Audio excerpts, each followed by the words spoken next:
Hey, salut tout le monde, c'est Corrigan et bienvenue dans ce nouveau X Minutes. Car oui, mesdames, messieurs et tout autre entre deux, j'ai enfin trouvé le nom du concept. Bon, le nom est clairement inspiré de la chaîne Poisson Fécond, j'avoue. Mais enfin bon, je parle, mais j'ai toujours pas présenté le sujet de la vidéo. Ce X Minutes, il porte sur le kappa. Le kappa, étant un yokai, prend ses origines au Japon. Les premières apparitions de ce yokai remontent à l'ère Heian dans certains textes bouddhistes. Et c'est pendant l'ère Edo que le mythe se répand.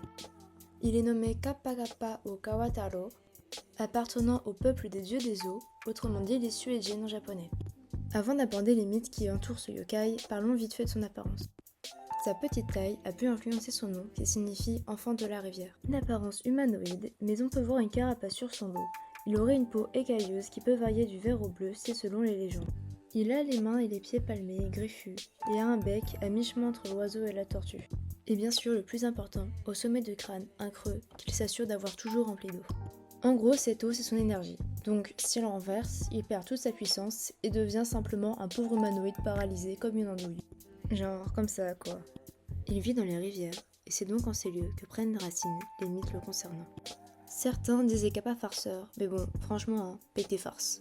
Parmi ces multiples farces douteuses, il va dans les villages pour voler la nourriture et surtout les concombres, qui sont sa nourriture favorite. Il aime aussi attirer les gens pour leur bouffer le foie, et si jamais ce sont des femmes, le violer. Mais quelle bonne ambiance! Et malgré toute cette merde, il y a quand même une légende qui explique pourquoi un temple leur est dédié à Tokyo.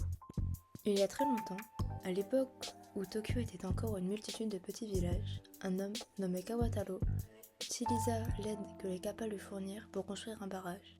En effet, sans ce barrage, tout le village tokyoïte serait complètement inondé.